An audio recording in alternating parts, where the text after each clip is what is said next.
we have all the time in the world. This is also why we omitted certain news agencies, and I guess I should cover this, from this press conference, including the Toronto Star and CBC, who were banned from this press conference. And the reason they were banned is twofold. First, this entire week, the CBC, Toronto Star, Yahoo News was retweeting and reposting, and a few others, kept putting stories out that our GoFundMe was frozen or suspended because of nefarious right-wing truckers. You know, that was the dangerous people. And it was hysterical. Me and Tamara were talking. Mm-hmm. Remember one day when the Toronto Star story came out that GoFundMe has frozen the account, and I called her and it says, everything okay? She's like, yeah, I just got off the phone with them 45 minutes ago. They're great. They're helping out. Everything's going to be sorted out. Yeah. That was purely just a fake story. Yeah. And was that fake story to sabotage the donations that were coming in? Probably. We'll see a lot of that sort of propaganda in media. And then when the Toronto Star put that cartoon that Jordan Peterson put up, that sort of extremism, we're not going to tolerate. So we know if we had invited the Toronto Star, CBC, all these mainstream news organizations, they always do, and Kean, I'm sure you've seen it many, many times. They'll come in with 5 people, and they'll have these giant cameras, and they'll take up half the floor space and bully everybody else. And that's not what this is about. This is about us coming together, talking to one another, answering any questions that you have. If we have the answer, we'll tell you. If we don't have the answer, we'll tell you. We don't know.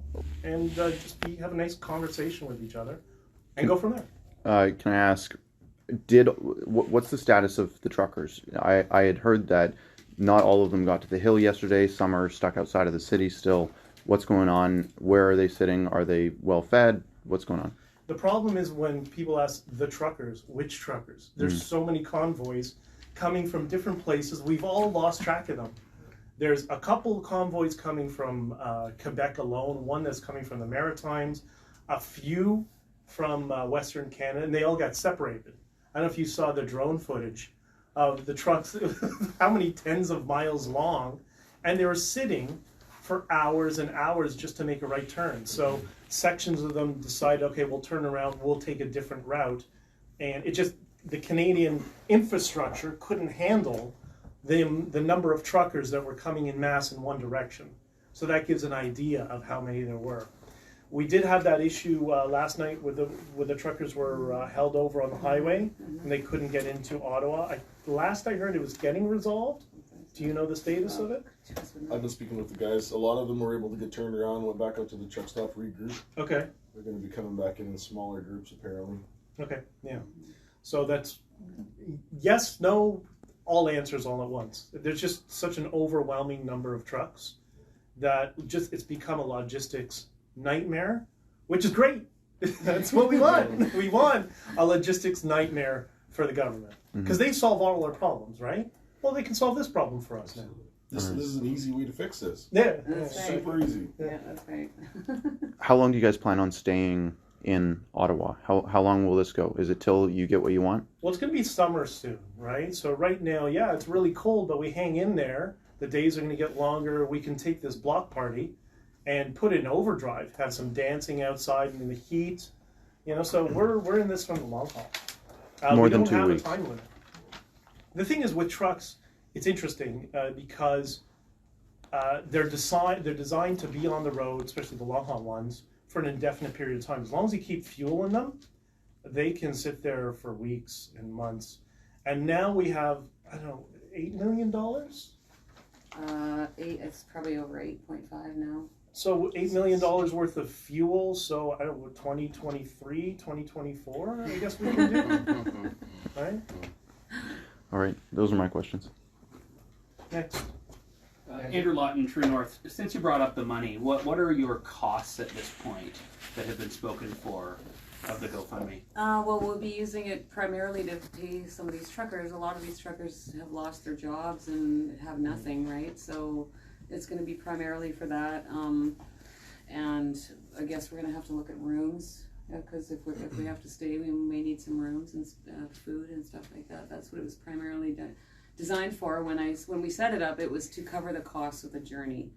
So, yeah, primarily fuel. That's probably one of the biggest. I mean, there's all sorts of other expenditures Yeah. that will occur. So, for example, I mean, trucks do have regular things that occur. They may have DPF sensors or whatever it might be. That's why we say cost of the journey in the GoFundMe, because there's going to be some sort of miscellaneous costs we never even anticipated.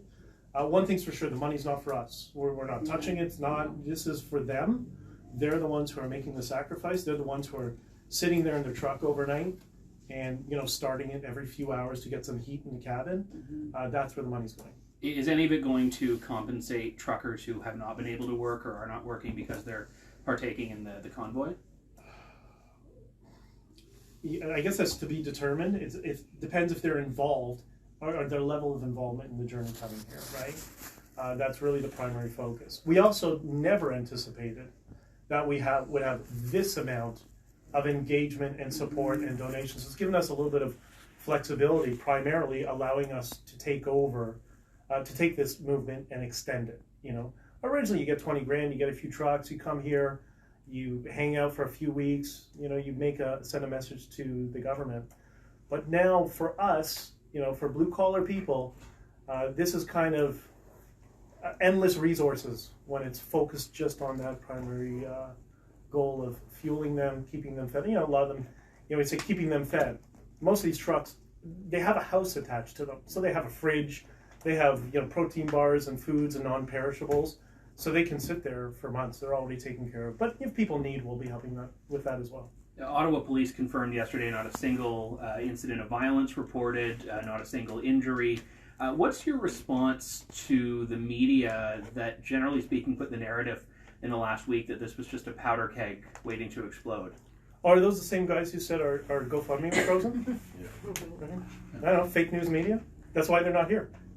Can I just jump in with something? Last night, a black shirt from the Ottawa Police, Yes. a ranking officer from the Ottawa Police was giving a press conference, and he was asked the same question, you know, what about the January 6th movement? What about the violence? What about if they try and take government? And the Ottawa Police guy just sat there cool as a cucumber, and he said, I understand what's going on in America. I understand what our American brothers are doing, but this is Canada. This is a peaceful country. We see no intent whatsoever coming from anyone who has any violent tendencies towards the government. So the Ottawa Police, God bless their hearts, that one guy dismantled the entire January 6th narrative, if you will, and I think it took him like 20 seconds. It was brilliant. And we've been working with local law authorities all across the way, and they've all been fantastic, right? Like, we got an escort through Ontario. No, it was the Manitoba border. We were picked up by unmarked OPP. Yeah. And they continued. It was all the way through to Ottawa, the entire way, with full communication, full support. Hats off to Chris was on the phone with them probably once That's why every my couple voice hours. is gone. Yeah, like, they were fantastic. It's been absolutely amazing. Yeah. Thank you. Mandy Dalton, National Telegraph. Has anybody from Justin Trudeau's staff reached out to talk to anybody at all, or is he still hiding away? What are you talking about? It's the weekend. Isn't he in Tofino or something? I don't understand something. He's self-quarantining for his negative test, but he was exposed to COVID. Well, he self-quarantined for a negative test, and then 24 hours later, he was going on a trip with his family. Oh, I didn't Pick see one. that. Which one is it? No. Right? They whisked him away for his security, is what I was told. No, little snowflake needs to... So no one at all has reached out for any kind of statement. Why would they? The Just entire ignoring world is the fixated thousands on and this. thousands We're of just people? we're just a little minority fringe Yes. group. Yeah. 12 trucks. 12 trucks. 12 Yeah. trucks. 12 trucks? Who said 12 trucks? The Liberal government, isn't it? Who I sent that think tweet out? it was on the news media. I believe it was Sandy Ronaldo something. Oh, said maybe, 12 yeah. trucks. BBC said about 100 trucks arrived in Ottawa. That's Yeah. good, right? I think it's a race to the bottom to see whose reputation is going to be destroyed first. Politicians like Justin Trudeau and the Liberal Party, or the mainstream media. It's a tight race. Right? And do you see this making a difference? Like, ideally, yes, mandates will be dropped, It but already has. well, I saw in Yeah. Saskatchewan, They're getting rid of the COVID passport. Ontario is pretty hard on their restrictions. They're one of the worst. Do you see them making a difference in Ontario, or do Well, you and think that's- they're going to dig in for as long as they can? You bring up something very interesting. which is we all talk about Justin Trudeau because we started with the mandates and the entry passport into Canada. I call it the Stasi passport, okay? But let's not forget our provincial leaders. And all the provincial leaders that have been locking us down, you know what they are? Ford. They're conservative. So we're not going to play this game anymore that the liberals are good and the conservatives are, the liberals are bad and the conservatives are good. No, they're all horrible. All of them. They should be ashamed of themselves. So this is not a partisan movement. That's why you don't see political parties. They're all trying to posture. Yeah, Aaron O'Toole showed up with a trucker. But if you look at even the picture they took, nobody around Aaron O'Toole is even remotely interested in the conversation. So the first thing is, I think we're going to see shifts, hopefully, within the direction of the Conservative Party. Aaron O'Toole can be yoinked out and replaced with somebody. And I think you're starting to see some waves also in the Liberal Party. That's why you notice they were floating stories about, well, maybe Chrystia Freeland would be the new leader, because good God, would be just as bad, if not worse. But at least there's some sort of shift. They're testing in terms of messaging. Is it time to get rid of Prime Minister Blackface? I mean, Trudeau. Are you guys pleased? Maxime Bernier has sort of had a rally here in downtown Ottawa today. Are you associated with him at all? Are you pleased with the support he's given the convoy? What's your thoughts on the... We are not associated. We took a vote as an organization. All the committee heads are the organizers, and we are not partisan. We had he reached out to us, and a couple other ones reached out to us and wanted to get up and speak, and we said no. That's not what we're about. This is a grassroots movement, and no politicians are going to represent us. I mean, they're kind of the reason we're in this mess in the first place. And the last thing we want is to have this whole idea of unity amongst Canadians from across the political spectrum and the cultural spectrum, to have that be detonated by politicization. So we're trying to avoid that. This is for Canadians, not for political parties. When Parliament resumes this week, are you guys expecting that the convoy that's clogging up Wellington is going to cause them any difficulties? Do you expect the Liberals to even show up to work when you guys are here? Will the Conservatives, have you any idea?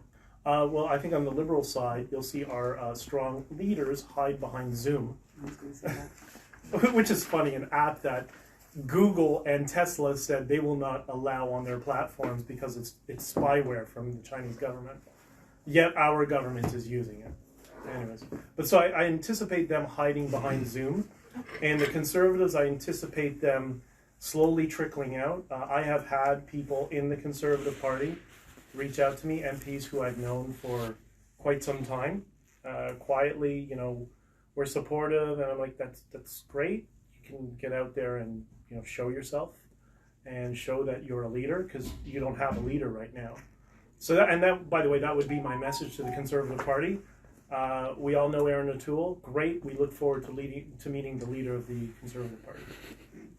So could I just, so I can get it on tape, could you guys state your names and your organization? Sure. Tamara Leach, Freedom Convoy 2022, organizer, one of the co-organizers.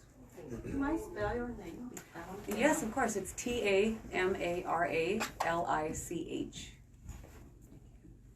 Benjamin Victor, and I don't know, just a guy, drives a truck, do a few other things, but that's primarily my focus here. Where did you come from?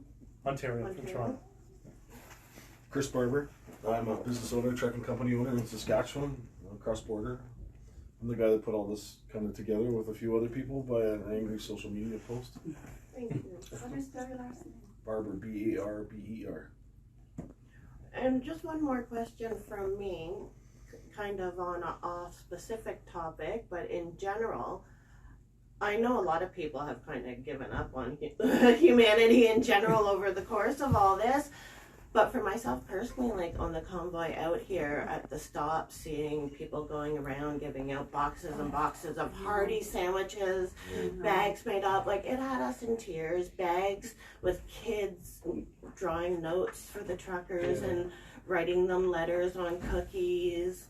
Like it was just so moving. And we were, that's going to make me emotional, but we had so many people that would come up and hug us and just say, tell their stories about how they've lost everything, or their mother died alone, or this lady, she was from Ontario. She had a 12-year-old boy who has muscular dystrophy, and he was rapidly losing the mobility in his hips because he couldn't go to a swimming pool for his swimming therapy. Oh. But underneath all those stories that are so heartbreaking is just this determination and this resilience, right, of the Canadian people. And I mean, we've already won, because look at all those people out there. Yesterday, I've never seen so many smiles, right? Everyone's got hope again, and everyone's feeling pride to be a Canadian again, which is something that we haven't felt for so long, which is really important. So in that sense, we've already won. Do you think this was more of a cultural moment in Canadian history than it was political? Absolutely. So you guys oppose the vaccine mandates, but not necessarily vaccines. I want to be clear, we're not You're not anti-vax. anti-vaccine. No, not at all. Okay. It's been a narrative that has been put out since the start. Yeah, I'm fully vaccinated. You're fully I am too. vaccinated. Okay. So And so you're just opposed to the vaccine mandates. So my question is, for a lot of these truckers, there's a lot of cross-border trucking that happens between the U.S. and Canada. And so how are you, they're going to need to prove that they're vaccinated when they go into the U.S. So how are you dealing with that issue? well, what I explained when I was on Tucker Carlson, Okay. From some of our sources, that the U.S. government, the Biden administration, had zero interest in this program.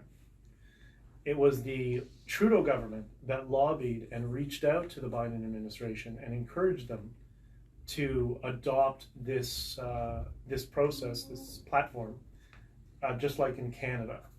So the Americans have us to thank for it. And as I explained, we don't know. Everybody's trying to figure out, people on the inside, what were the terms of the deal? Why is the U.S. accommodating Canada? We don't know. Are they sharing data amongst each other? Is stuff being funneled to the NSA, and they're going to use that to create a Canadian database? We don't know. Well, while the Supreme Court struck down Biden's mandate about a couple of weeks ago, that's not going to apply to Canadian truckers. They'll still have to show proof of vaccination when they enter the U.S. So how then, are they, I'm just trying to understand how your opposition to vaccine mandates then applies to what truckers are going to be confronted with when they go to the U.S. Well, I think what you'll see is there will be, once things change here, if the mandate and the passport is removed from Canada. Do you think that's going to happen? Do you think Justin Trudeau will have a change of heart? If he wants to eat, yeah, because this is the supply chain saying we're not doing it. Okay. And I think once that change happens here, that will just be further motivation for the United States. I mean, all they're doing is the Biden administration is making the opposition stronger, and we know who that opposition is, and we don't want to say that word because the mainstream media will lose their mind, but they're just making that opposition stronger. Can I interject something here? Just as well, you just mentioned the supply chain. The trucking industry is the supply chain at the end of the day. About 60% of everything across the border carried by trucks. All your food carried by trucks. You got a phone? It was in a truck at some point. Before the pandemic, and this goes back more than 5 years, the trucking supply chain itself in Canada was suffering. They can't get parts, they can't get tires, they can't get electronics. The price of this stuff is going through the roof, and a good deal of it is because Chinese mainland companies control most of the parts industry now. Brake drums for a Class 8 truck are getting hard to find. Tires are hard to find. All the little black boxes that make the three main computers on a Class 8 truck work are becoming impossible to find. Also the cost. It used to be 20 bucks for a headlamp, and a truck driver and a Phillips screwdriver, the number 3 bit. 20 minutes, 20 bucks, and he goes. Now, if he blows a headlamp, he's got to go into the dealer, spend $1,000 Canadian for a headlamp assembly with an LED module and a wiring harness to replace it, and he can't do it himself. So I did an interview with Richard Surrett on Saga 690 AM. It's been posted on the internet if you want to go look for it. And we explained in detail how the trucking industry in Canada is being slowly strangled. And the single biggest problem is parts are not available, and the parts are phenomenally expensive. And I'll give you a direct, and this is China's hand on them. I'll give you a direct example. I just blew my turbo last month on my truck, which happens over time. I got the last turbo in the entire province. And normally it would have been X number of thousands of dollars. It was 20% more. And that was the only one I could get. So what a lot of us have been doing as well is any sort of foreseeable maintenance we would need in the next year, we're just buying it now and either stocking it or putting it on the truck now, because we don't know if we're going to be able to get parts, 6 months from now. And this problem is 5 years old. The pandemic just made it worse. Yeah, exactly. I do have a question. In Quebec, we've seen some of the worst mandates anywhere in the world, really. I've noticed there's a lot of Quebecers out protesting today and yesterday. What's been the response from the Quebec trucking industry? Have you noticed it's been stronger than you expected? Or? Yes, I was in Massachusetts last week, and I was at a destination waiting for an hour, 2 hours, and there was another Canadian, a Quebec trucker, who came in. So we ended up having coffee together in his cab. He's like, his English was okay. He's like, I need to practice English. Come. But yeah, he was telling me how ridiculous that province is. The lunatic that is running that province. Aviva Fry has been covering this online. The guy's got to be thrown out of office and be charged on crimes against humanity. It's absolutely unacceptable. But yeah, the entire truck industry in Quebec has been very, very supportive. That's why we had a convoy coming from there. Yeah. And because of him, we have him to thank, I believe, for the extent of the unification of Quebecers with the rest of Canada, with Albertans. You know how many times I saw people from Alberta and Quebec yesterday just coming together, talking with each other? It was amazing. It was absolutely amazing. We were at the Chateau Laurier yesterday chanting "Liberté, Liberté." And so, here's a bunch of Anglos, a bunch of people from Ontario standing next to Quebecois folks with an Alberta flag chanting Liberté. And it's kind of like, wow, that was Canadian. And a guy holding a Quebec flag with a hockey stick. I almost died. And what's so amazing about it is, I grew up in Toronto. Yeah. I live in downtown Toronto. I always had family in Alberta, in Calgary. We've discussed it before. But I always loved going to Quebec. Yeah. So I was always in this weird sphere where I'd go to see my family in Alberta, and they'd go, Toronto thinks it's the center of the world, and Quebec wants all the transfer payments. All of that is dying now. And they're realizing that it's these lunatics in our government that are causing all of it. But all of us on the ground, we have cultural differences, but we respect our cultural differences.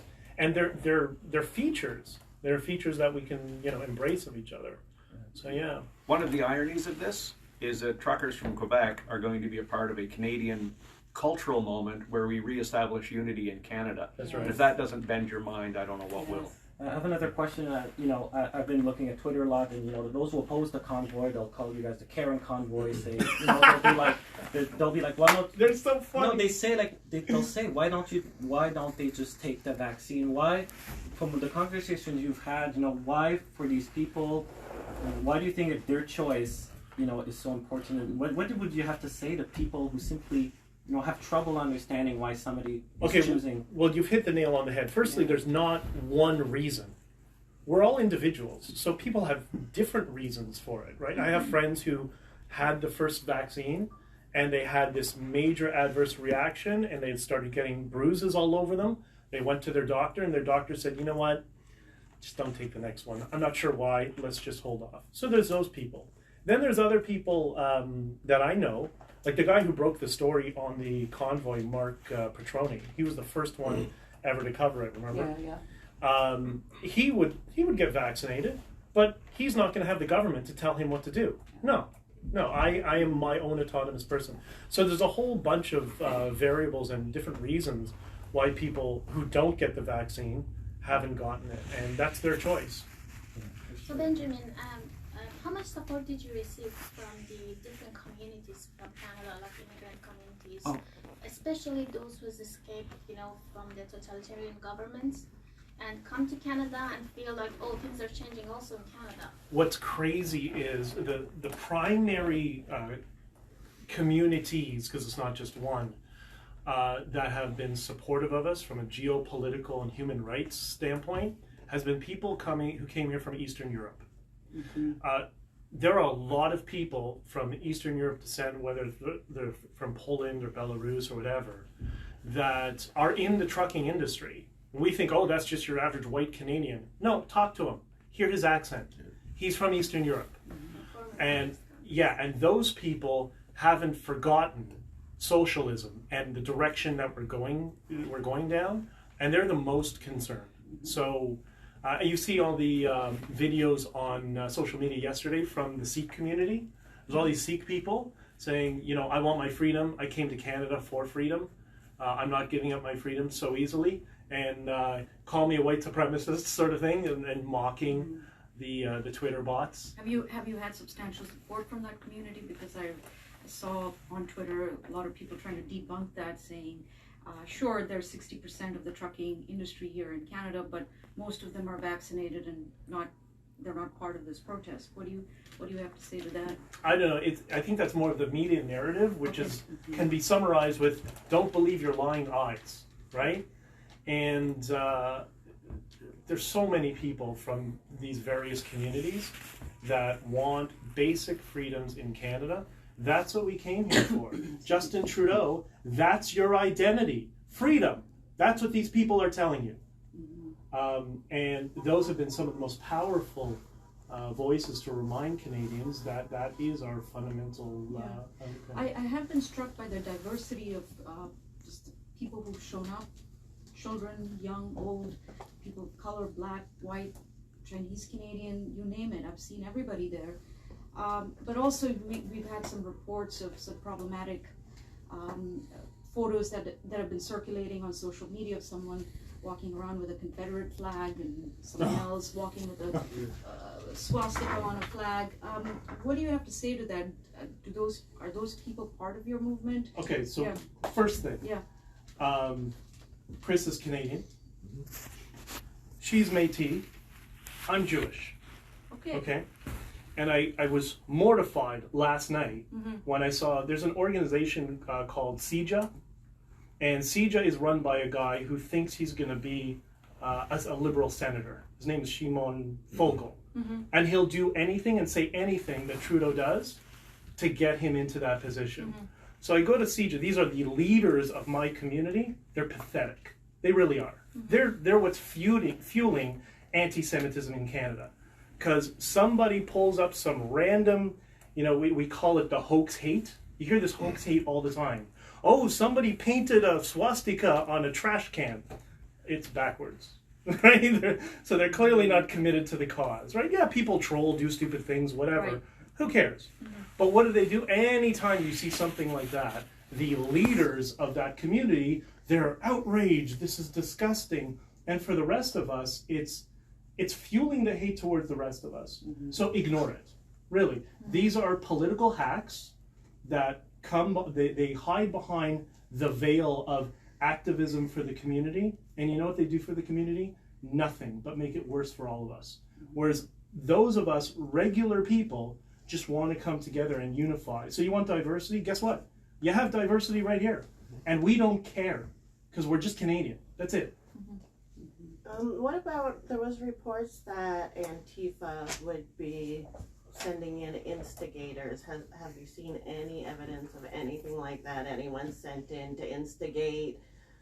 Like I've been telling everyone, don't take the bait just in case, We've heard of people defacing monuments or urinating on war memorials and that sort of stuff. That's not our people. That's we would not never our do people. that. Nobody associated with that is in our group. And the other thing that's interesting, I mentioned on stage during my speech that this news agency or national, whatever it's called, the guy who keeps messaging me won't leave me alone. He sent me the Terry Fox controversy. What Terry Fox controversy? They put a piece of paper or a plaque or whatever. It was a printout that said "Mandate Freedom" and a Canadian flag. If you think that's controversial, I think you need to leave Canada and move to China, right? Because that is not controversial. That is the spirit of us. And guess what? There's some of us in Canada who still have a sense of humor, right? And so this convoy, I know it's regarding the vaccine mandates in general, or in specific, but is it just for vaccine mandates, or all restrictions like the masking, restrictions. the work at home? Everything. And that's been one of the most beautiful things that we've seen here, because all these stops and all these people are coming together, and you can see them smiling, right? Yeah. You know, we went through Headingley and Winnipeg, and that was still our biggest. There was thousands. Winnipeg And area took on the cake. side of the road was some beautiful native drummers, and there was Catholic nuns and their full habits standing beside, you know, some lovely Hutterite ladies, and you know, these people of all these different ethnicities and cultures that are coming together. And it was moving. Yeah, it was amazing. It was amazing. And you know what I think the CBC was upset at about the War Memorial? There was a truck parked in a certain area of the War Memorial on a pad. That's the pad that the media usually parks their trucks at. So they're probably upset that we took their parking spot. Yeah, just by way. There's a Twitter can now report that the protesters upset by what some others had done at National War Memorial have set their own watch around it. Other protesters taking it up themselves to keep up the trash empty. You know, just want my editor just want me to confirm that's true. Is that something? I saw them as we walked by this morning. Yeah, I've What? actually. Say what? That there's some folks from this movement parked up next, not on the War Memorial property, but next to it, and just standing around, just keeping an eye on it. Yeah. A few of the guys last. I've also seen a video. They said, the command center sent a team just to keep an eye on it, just to make sure, because we know it's a fake news story. We're fighting two fights. One, we're fighting the Trudeau government, the mandates, and the passports. But the other is we're fighting the smears from the dirty smear merchants, otherwise known as legacy media. Which has started right from the start. Yeah, from the very beginning. So if there's another lesson we can all learn from this, legacy media, turn it off. Yep. Just ignore it. It's there's nothing true there. It's exclusively narrative journalism at this point.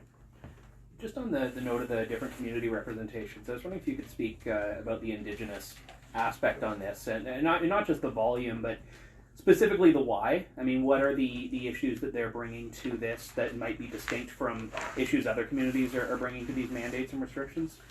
Well, I think, for example, I connected with the clan mother when this all started from the Northwest Territories, and she was with us at the service today. Her and another clan mother from Gift Lake. And I just think that it's so important because they are such a huge part of our history. We have a prime minister who has been promising clean drinking water on these reserves since before he was elected, and still nothing's been done, right? And I think it's important. We have to support them and we have to help them, and it's time to work together. And their message needs to be heard, and their message needs to be understood. Yeah. So you would consider yourselves allies to your movement is also a movement for something greater than just the mandates. You It's also for want it's for every for Canadian. clean water and Yes, so forth. yeah, like we have a lot of work to do, and we've been in lockdown for so long, and people have lost so much. We have a lot of healing to do, but so do our First Nations people, and we can only do that if we do it together. And just on the vaccine mandate in particular, I heard the clan mother this morning had spoken a little bit about how, you know, Indigenous women in particular have significant reason to be distrustful of the government. And is that something you're hearing broadly even across different Indigenous communities? I should have brought Noe up here. Yeah, She could have spoken to that actually. Yeah, exactly. From her, yes, yeah. I mean, she when she was speaking this morning, she was talking about the importance of women in their culture and in all of our cultures, because we are the life givers, right? And the importance of our men to stand up for us and protect the women and the children. And we've kind of lost that. I mean, I think if you listen to what the government has been doing, what I hear from the government anyways, is they're trying to pull that family unit apart, right? Just like they're trying to pull and divide and tear so many different aspects of Canadians apart. And that's not what a leader does. A leader brings people together. That they don't destroy them and tear them apart. Or call them names. Or call them names. Jagmeet Singh's tweet. Oh my gosh. Oh, he's irrelevant. Right? Yeah. Terrible. Just to clarify, so you're a strictly non-partisan movement, but you would like to affect politics at the margin. So in the sense that you would want to see something different happening with the Conservative Party, for example, as you mentioned earlier. But given the support that you've had, where does this take you into the future? Because do you see yourselves evolving into a political organization at some point? I mean, to effect change, you kind of have to get into politics, right? And if you want to a degree. I mean, this is not going to be another political party. Yeah. We're not going in that direction. But that doesn't mean we can't coalesce around the ideas of this movement of unity and be the strong voice for Canadians to put pressure on our entire political class that has failed us. Mm-hmm. They're all incompetent, right? So they're going to need a little nudge here and there. So they can sit back and try to ignore us as much as they can. And you know what's going to happen? More and more. I have media requests from all over the world, from Latin America, to England, parts of Europe, Australia. They're all trying to get some sit-down time with us to talk. If they think they're going to ignore it, great. You know what? Something is going to come up in that vacuum and replace them. So if they don't realize the amount of opportunity they have to become a voice for change, then that just kind of proves my point of their incompetence. But somebody will. What we want is we want a good, capable political class of people. Like, I have no interest in office. I have no interest in running for office. She doesn't. We're just not. That's not our sphere. But we would like to have good people in there, and we can help pave the path for those people when they start to listen. Right now, they're not listening. Well, they're not listening, but maybe those horns outside of Justin Trudeau's office might change that. They're hard to ignore. Do you think that political elites have underestimated the anger and frustration in the country? Oh, big time. Oh, big time. You mentioned that you want to meet the leader of the Conservative Party, and it's certainly not Aaron O'Toole.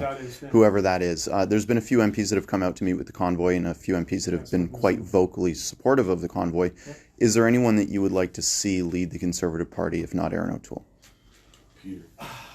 Pierre? Yeah. Leslyn, Pierre, maybe. I think if the Conservative Party is smart, which they're not, because I was a candidate in the past, so I know those people. Love some of them, but they're really not bright.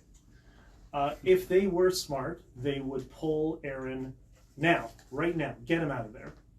They would put in an interim leader, whether it's Pierre or Leslyn, and we all think that Pierre resonates with the vast majority of Canadians in his opposition to Justin Trudeau.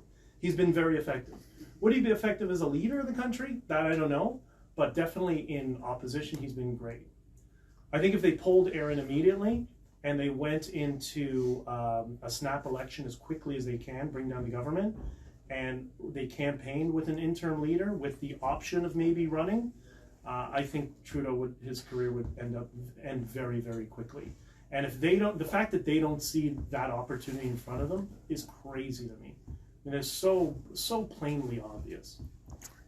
Thanks. I mean, we're kind of here today with Aaron O'Toole because Canada lacks true political accountability. We don't have recall legislation. We don't have proper primaries. Do you think that really in order for this to not be in this situation again where, a lot of Canadians, millions of Canadians, really don't have a voice in Parliament, do you think that significant reforms have to be made to our political or electoral systems? I'm going to say a very unconservative thing and say yes. Yes, we are living with not quite a medieval system, but we are living with an antiquated system that needs to be somewhat modernized. I think I have learned so much from this woman about the Native communities and the Native experience in Canada. And, as conservatives, we're often, I don't want to say dismissive, but we just don't understand their experience that they have. But I think they're indicative of exactly what you're talking about, that we need to modify the system somewhat, make it more open, more transparent, because right now it's run by lobbyists, and the lobbyists control who becomes a candidate for whichever, but it's not unique to any party, it's all of them. So yeah, I think I agree with you 100%. You just raised a point too about Canadians lacking a voice. So here's the dirty secret about the Canadian government and the way it's represented. There's 100% of people in Canada who are allowed to vote. So that's everybody that's on the Canada Elections Act list. So you're a registered voter, great, that's 100%. Justin Trudeau just became Prime Minister, and around 21% of registered voters in Canada voted for Justin Trudeau and the Liberal Party. 80% of registered voters in Canada did not vote for Justin Trudeau and the Liberal Party. Now, in fairness, 30% of them didn't vote at all, so that's their issue. But the reality is Justin Trudeau's mandate, as he calls it in Parliament, rests on the shoulders of 21% of Canadians. So when he talks about fringe minorities, my point to Mr. Trudeau would be, sir, you are the fringe minority, you are the 20%. It's the 80% of Canadians who you're not representing that have the problem. So the fringe minority is Prime Minister Trudeau, and that's Canada Elections Act numbers. I have a more personal question for the two of you now. You know, I've seen on Instagram, on Twitter, there's a lot of people calling you guys white supremacists. You said, you know, you're a Métis and you're Jewish.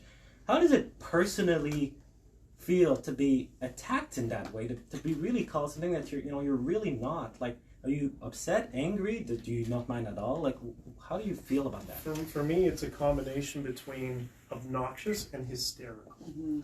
It's sometimes it's the funniest thing ever, because I don't care. Like, I'm very pro free speech. People should be able to say whatever they want, and I have the choice whether or not I'm going to engage and respond or not.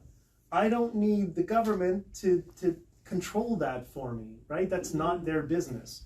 They're there not to protect us, they're there to protect our rights, which is what they're negligent in, right? They've completely abandoned the charter, which is about our rights, and they think they're the ones there to coddle us. That's not their job. So yeah, it's hysterical and obnoxious. But me personally, I don't get upset. Now, that's me. Mm-hmm. However, I haven't been paying attention, honestly. I know what they're saying, and I guess my father always said, if they're talking about you, they're leaving somebody else alone. And I know who I am, and obviously they're stretching, right? Because they don't know me. They don't know my background, right? And I know this convoy has been a massive undertaking. I mean, all the logistics and everything that has to be worked out, I choose not to even read it or look at it. Every time somebody will text me something, and I just tell them stop. Like, we have to be focused. We have a big job to do here, and I'm not going to let the negativity affect it. And it's also we just got the biggest convoy in history out here safely, with him leading it. You know what I mean? So we have to stay focused, and we have to stay on target. A couple of logistic questions on that. How many people are, two in particular, how many people would you say are part of your core organizational team or committee? Oh, God, it's big. Oh. How many? Between the control center captains, and we have captains? roughly about 2 road captains per province. So there's them. Then, of course, we have a social media team. You have to understand, we had to put together an organization very, very quickly. So there is so many people involved. It's roughly 2 weeks. Yes. I think, is it fair to say the core group is about 40 to 50 people? Yes. Yeah. If you go out one chain of command. And is that core group including your captains? Yes. Yes. Okay. Yeah. So if you go out one circle of analysis, you go into hundreds. Because there's all kinds of people who are volunteering to do work. So at the truck stop, Herb's Travel Plaza in Van Cleek Hill, whole bunch of people doing the adopt a trucker thing. Mm-hmm. And a lot of those people just took it upon themselves to say, okay, what do you need? I'll help, I'll organize, I'll print posters, I'll do this. So there's kind of core group, first layer of analysis, or first layer of chain of command, if you will, out. And then beyond that, there's the third layer, which goes into the thousands and no one knows. By way of interest, I mean, the Sikh community, Jagmeet Singh has made some of the most vicious comments ever about white supremacists and all this. The organization that did the thing that called the three of us, myself, Ben, and Tamara, white supremacists, I just put on record, is funded by Justin Trudeau, so enough of that. But I've noticed the Sikh community is out in huge numbers at all the truck stops, handing out food, handing out blankets, and it's like, it's organic. It's coming from the Sikh community. It's not coming from the convoy. Nonetheless, they're a part of the team. So, they're, like I said, there's like multiple layers of people helping out. Yeah, what Chris wants to also comment on is go to adoptatrucker.ca. So it's adopt-a-trucker.ca. People have been volunteering their homes and their beds for truckers who need a place to stay or food or whatever. That's really the conduit space where they can go to if they want to, contribute their house overnight, if they have something they want to contribute. Also registration forms for more trucks who want to come, because at some point we need to start getting them on a database. We have a bunch of them now. I don't know how many tens of thousands. We stopped counting because we just got overloaded. So that's going to be the conduit where people will be able to communicate and donate their homes and food and whatever. And just if I can, the other logistic question, the most controversial, contentious thing that will ever be discussed, the count. Have you been given from law enforcement, or do you have your own count of vehicles or people? We lost track. There's so I've been trying to get the road captains all in one room this whole entire week. It's like herding cats. When we separated, we gave Ontario the shill for the North Road on Highway 11. We gave the 17. We had 480 vehicles in the South Road.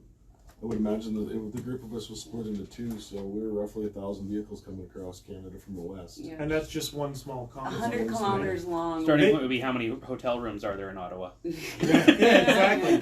You know what? And you laugh. That is the indicator, because we were on the phone with somebody who's supporting role for all of us, and a couple of them were on the phone looking at hotels to hotels to book, and in real time they were watching hotel by hotel being booked up. Yeah. So that's got to tell you something, right? You'd asked a question about whether this is a political moment or a cultural moment.